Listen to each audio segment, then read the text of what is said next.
Hello students, welcome to PO academy. आज की हमारी जीके की जो क्लास है वो डे 7 है, जिसमें कि हम शैव धर्म और वैष्णव धर्म के बारे में पढ़ेंगे। ठीक है, तो पहले हम शैव धर्म से स्टार्ट करते हैं, उसके बाद हम वैष्णव धर्म के बारे में जानेंगे। ठीक है, तो चलिए वीडियो स्टार्ट करते हैं। उससे पहले अगर आप चैनल पे नए हैं तो चैनल को सब्सक्राइब कर ले, साथ ही नोटिफिकेशन बेल को प्रेस कर दीजिएगा, जिससे आने वाली वीडियोस की नोटिफिकेशन आपको मिलती रहे। चलिए वीडियो स्टार्ट करते हैं। तो सबसे पहले देखिए, हम शैव धर्म के बारे में आज जानने वाले हैं। आज की क्लास में शैव धर्म क्या होता है। शैव धर्म से हमें नाम से ही पता चल जाता है कि ये शिव को मानने वाला धर्म है। ठीक है, आज तक आपने इसके बारे में सुना भी होगा। ठीक है, तो इससे जुड़ी कुछ बातें हम जानेंगे। सबसे पहला पॉइंट देखिए, भगवान शिव से संबंधित धर्म को शैव धर्म कहा जाता है।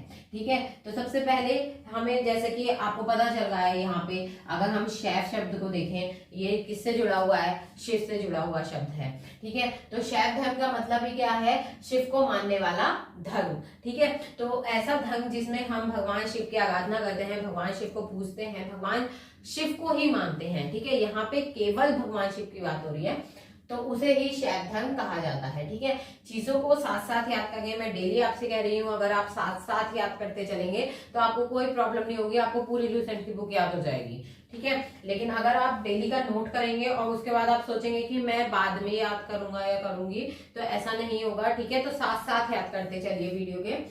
सेकंड पॉइंट देखिए, ऋग्वेद में शिव के लिए रुद्र नामक देवता का उल्लेख मिलता है। ठीक है, तो यहाँ पे सेकंड पॉइंट में आपको क्या बताया जा रहा है कि रुद्र नामक देवता का उल्लेख हमें कहाँ मिलता है, ऋग्वेद में मिलता है। यहाँ से देखिए क्वेश्चन आपके किस तरह के बनेंगे। सबसे पहले तो यहाँ पे शैव धर्म का प्रतीक कौन है या शैव धर्म के देवता कौन है, ये क्वेश्चन आपसे पूछा जाता है। तो यहाँ पे क्या आंसर आएगा आपका, भगवान शिव। ठीक है, क्योंकि वही जो है वो कौन है, जो शैव धर्म है उसके आराध्य देव हैं एक तरह से, है ना, क्योंकि शैव धर्म में हम किसकी पूजा करते हैं, भगवान शिव की।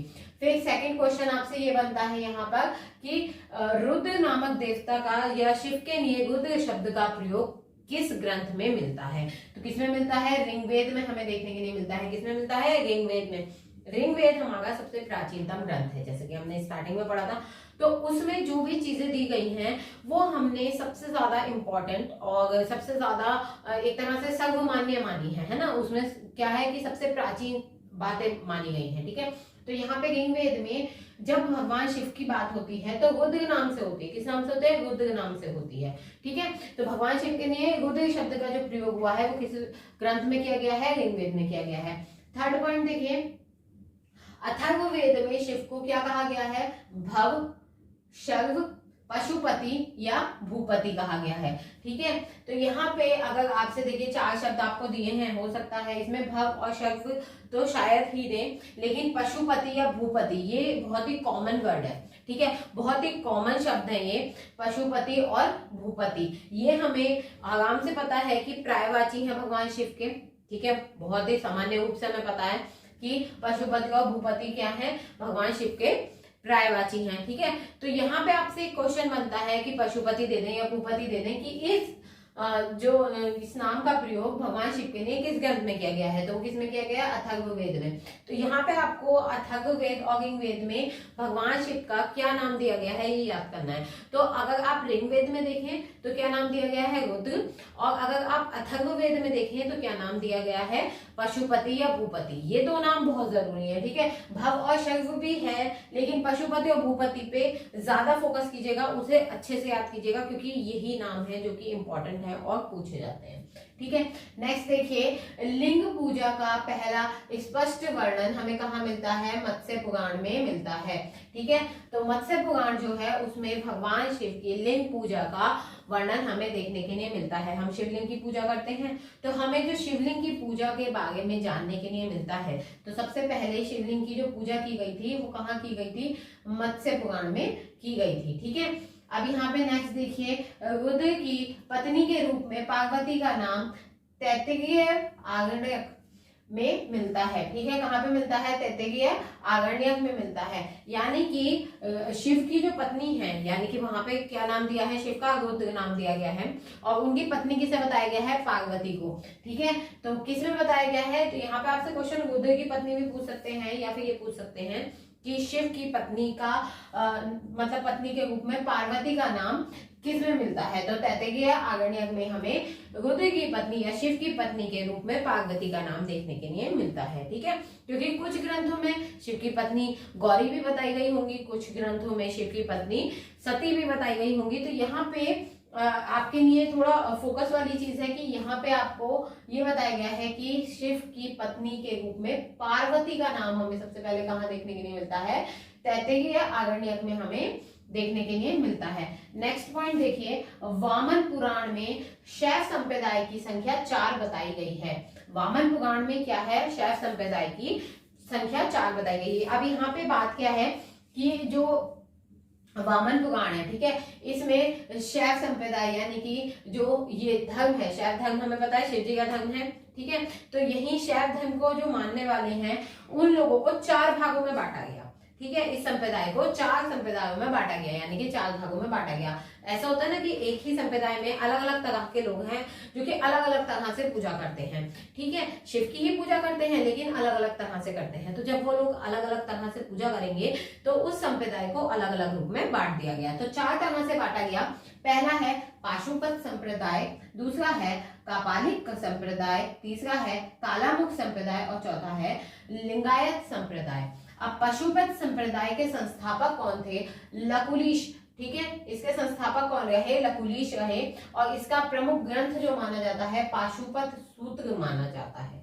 क्या माना जाता है? पाशुपत सूत्र। नेक्स्ट है कपालिक। कपालिक में यहाँ पे कुछ ज्यादा नहीं दिया था आपको, सिर्फ इष्ट देव बताए गए थे। तो यहाँ पे कपालिक के इष्ट देव कौन है? भैरव है। फिर नेक्स्ट आता है कालामुख। कालामुख के आगे मैंने कुछ नहीं लिखा है। कालामुख की मैं आपको संप्रदाय की विशेषता बता देती हूँ। कालामुख संप्रदाय के जो लोग होते हैं वो लोग होते हैं जो कि आपको शमशान पे देखने के लिए मिलते हैं। मानते वो शैव धर्म को है, शिव जी की आराधना करते हैं और नर कंकाल में वो जल पीते हैं, भोजन करते हैं, सुगापान करते हैं। यानी कि वो लोग जो कि आपको आसानी से शमशान घाट पे देखने के लिए मिल जाते होंगे, जो कि अपने ऊपर चिता की गांठ लगाए रहते हैं, वही लोग कौन होते हैं? कालामुख संप्रदाय के लोग होते हैं। ठीक है, फिर आता है ये लिंगायत। ये जो संप्रदाय है ये दक्षिण भारत में हमें देखने के लिए ज्यादा मिलता है, लिंगायत संप्रदाय। इसके संस्थापक कौन है? अल्लभ प्रभु और वासव। अल्लभ प्रभु और वासव जो कि अल्लभ प्रभु के शिष्य थे, इन दोनों को इसके संस्थापक माना जाता है। ठीक है, और इस संप्रदाय लिंगायत संप्रदाय का एक अन्य नाम भी है वीर शैव संप्रदाय। किस नाम से इसे और जाना जाता है? वीर शैव संप्रदाय। ठीक है, नेक्स्ट पॉइंट देखिए, 10वीं शताब्दी में मत्स्येंद्र नाथ ने नाथ संप्रदाय की स्थापना की थी। अच्छा, यहाँ से आपके 2 क्वेश्चन बनते हैं। पहला तो नाथ संप्रदाय की स्थापना कब की गई? 10वीं शताब्दी में। दूसरा, नाथ संप्रदाय के संस्थापक कौन थे? मत्स्येंद्र नाथ। ठीक है, तो यहाँ पे आपको क्वेश्चन को अच्छे से याद रखना है। ठीक है, क्या नाथ संप्रदाय की स्थापना किसने की थी? मत्स्येंद्र नाथ ने। और कब की थी? 10वीं शताब्दी में की थी। ठीक है, तो इसे अच्छे से याद रखिएगा लाइन को। नेक्स्ट देखिए, एलोरा की प्रसिद्ध कैलाश मंदिर का निर्माण राष्ट्रकूटों ने करवाया। अब यहाँ पे एक क्वेश्चन बनता है कि एलोरा का जो कैलाश मंदिर है उसका निर्माण किसने करवाया? राष्ट्रकूटों ने करवाया। किसने करवाया? राष्ट्रकूटों ने। यहाँ पे देखिए, आपसे क्वेश्चन ये भी पूछा जा सकता है कि राष्ट्रकूटों ने एलोरा के किस प्रसिद्ध मंदिर का निर्माण करवाया? तो किस मंदिर का निर्माण करवाया? कैलाश मंदिर का।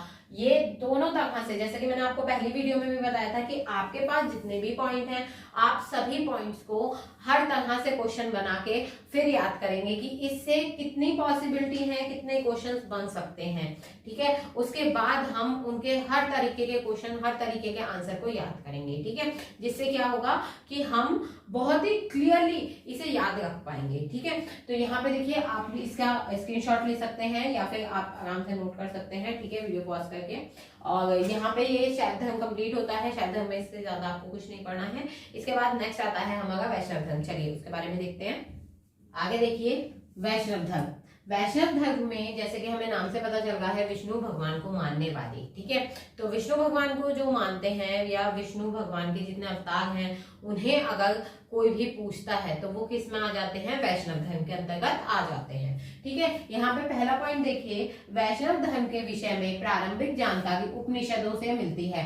यानी कि अगर हमें वैष्णव धर्म के बारे में शुरुआत से जानना है, ठीक है, या हम बात करें कि हमें वैष्णव धर्म के बारे में पता कहाँ से चला, तो ये हमें पता चला उपनिषदों से, ठीक है। अलग अलग जो भी हमारे पास उपनिषद मौजूद हैं उन्हीं में वैष्णव धर्म के बारे में बताया गया है, ठीक है।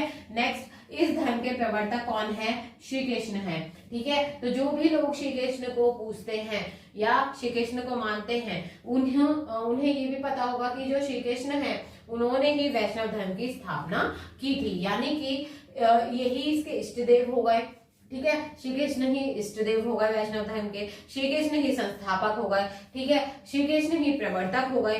तो श्री कृष्ण का जो रोल है वैष्णव धर्म में सबसे ज्यादा मुख्य रहा है, ठीक है। नेक्स्ट पॉइंट देखिए, कृष्ण का उल्लेख सर्वप्रथम छंदोग्य उपनिषद में देवकी पुत्र और अंगिरस के शिष्य के रूप में हुआ है, ठीक है। तो अगर आपसे यहाँ पे 3 क्वेश्चन बनते हैं, सबसे पहले तो कृष्ण का उल्लेख सर्वप्रथम किस उपनिषद में हुआ है या किस ग्रंथ में हुआ है? छंदोग्य उपनिषद में हुआ है, ठीक है। तो छंदोग्य उपनिषद में श्री कृष्ण का जो उल्लेख हुआ है वो किस रूप में हुआ है? देवकी पुत्र के रूप में हुआ है और अंगिरस के शिष्य के रूप में हुआ है। या श्री कृष्ण के गुरु कौन माने जाते हैं? अंगिरस श्री कृष्ण के गुरु माने जाते हैं, ठीक है। इस तरह से आपके सामने क्वेश्चन आएंगे। नेक्स्ट देखिए, विष्णु के 10 अवतारों का उल्लेख हमें किस में मिलता है? मत्स्य पुराण में, ठीक है। तो विष्णु के कितने अवतार हैं? 10 अवतार हैं। उल्लेख हमें कहाँ मिल रहा है? मत्स्य पुराण में हमें इस चीज का उल्लेख मिलता है। 10 अवतार कौन कौन से हैं? मत्स्य यानी मछली, क्रूम माने कछुआ, वाराह यानी कि वो जो अवतार आपने देखा होगा वो सुअर वाला जो होता है जिसमें दांत पे पृथ्वी उठाई गई थी, ठीक है। वामन यानी कि ब्राह्मण, नरसिंह जो आधा इंसान और आधा शेर वाला रूप था, परशुराम, राम, कृष्ण, बुद्ध और कल्कि का अवतार माना जाता है कि कलयुग में हुआ है या होने वाला है, ठीक है। तो यहाँ पे देखिए, मत्स्य, कूम, बारह, वामन, नरसिंह, परशुराम, राम, कृष्ण, बुद्ध और कल्कि, ये आपको नाम याद रखने हैं। 10 अवतार हैं, ठीक है। कौन कौन से हैं? मत्स्य, कूम, बारह, वामन, नरसिंह, परशुराम, राम, कृष्ण, बुद्ध और कल्कि, ठीक है। अब यहाँ पे जो विष्णु के अवतारों का वर्णन किसमें किया गया है? मत्स्य पुराण में। ये चीज आपको फोकस के साथ याद रखनी है। नेक्स्ट देखिए, गुप्त काल में विष्णु का 12 अवतार सर्वाधिक प्रसिद्ध था। तो गुप्त काल में विष्णु का कौन सा अवतार प्रसिद्ध था? 12 का अवतार, ठीक है। नेक्स्ट देखिए, भगवान विष्णु के सुदर्शन चक्र में 6 तिलियां हैं। ये क्वेश्चन आ जाता है कि भगवान श्री कृष्ण के या भगवान विष्णु के सुदर्शन चक्र में कितनी तिलियां हैं, या फिर सीधा क्वेश्चन पूछ सकते हैं सुदर्शन चक्र में कितनी तिलियां होती हैं? तो 6 तिलियां होती हैं, ठीक है। तो यहाँ पे इसी के साथ आपका जो आज की क्लास है, आज के जो हमारे शैव धर्म और वैष्णव धर्म से संबंधित पॉइंट थे वो कंप्लीट होते हैं। तो आई होप आपको वीडियो अच्छी लगी होगी। तो इसी के साथ आप नेक्स्ट वीडियो का इंतजार कीजिएगा। नेक्स्ट वीडियो डे 1 जो होगा उसमें हम बात करने वाले हैं पारसी धर्म, ईसाई धर्म, मुस्लिम धर्म, इन सभी के बारे में हम बात करेंगे। ये 3 धर्म बचे हैं, इन तीनों को हम नेक्स्ट वीडियो में कंप्लीट कर देंगे। तो आई होप वीडियो आपको अच्छी लगी होगी। तो वीडियो को लाइक करें, शेयर करें, साथ ही चैनल को सब्सक्राइब करना ना भूलें। Thanks for watching. और बाकी कोई भी आपको इशू है तो आप कमेंट बॉक्स में कमेंट करके पूछ सकते हैं, टेलीग्राम पे पूछ सकते हैं। टेलीग्राम पे ज्वाइन कर लीजिए, लिंक डिस्क्रिप्शन में मिल जाएगा।